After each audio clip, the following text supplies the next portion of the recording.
पुनीत नेतेच्या प्रास्ताविकेत सगळ्याच गोष्टी सांगितल्या आहेत। व्यासपीठावर उपस्थित पंडिता शमाताई पाटे, पंडिता मनीषाताई साठे, पंडिता सुचिताताई सापेकर या सगळ्याचा संयोजक पुनीत जोशी, भारतीय जनता पार्टीचे राज्याचे सरचिटणीस राजेश पांडे, यात अदृश्यपणे सगळं करणारे अजयजी। पुनीत म्हणाल तसं 3 वर्षापूर्वी कल्पना आली, त्याच्यामध्ये गेल्या वर्षी मी ॲड केलं की बा जसं आपण मोठ्यापणावर सवाई गंधर्व करतो आणि सवाई गंधर्वाची आता परंपरा अशी निर्माण झाली की देशभरातून मोठमोठ्या गायकांना सवाई गंधर्व जाऊन गायचं आहे आणि आपणही हजारोच्या संख्येने असे आहोत की जे दरवर्षी वेळ काढतो। तसं नृत्यातलं सुद्धा हळूहळू एक अखिल भारतीय कार्यक्रम व्हायला पाहिजे। त्याची गेल्या वर्षी सुरुवात झाली, यावर्षी पण थोडं त्यात ॲडिशन आहे, पण हळूहळू वाढवत जाईल।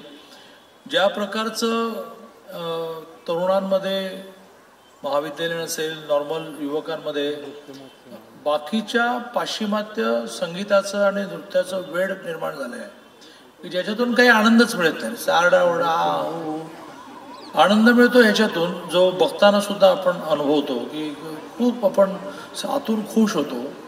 आणि प्रत्यक्ष साधना करणाऱ्या ज्या आहेत किंवा पुरुष नृत्य करणारे पण असतात, असे साधना करणारे जे आहेत ते अनुभवतात की हे फक्त हा परफॉर्मन्स नाही आहे, हे काहीतरी एक वेगळं रिअलायझेशन आहे। असं शास्त्रीय संगीतामध्ये, शास्त्रीय नृत्यामध्ये नेहमीच जाणवत असतं।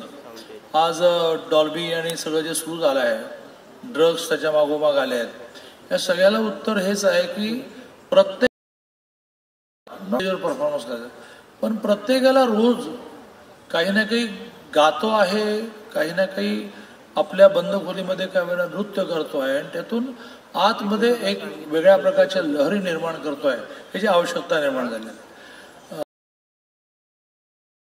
आनंदाच्या काळामध्ये थोडा आत शोध विषयाला प्रोत्साहन देत असतो। मी आपल्या ह्या 2 दिवसाच्या महोत्सवाला खूप शुभेच्छा देतो आणि लवकरात लवकर सुरू करा असा आग्रह करतो। प्रदीप।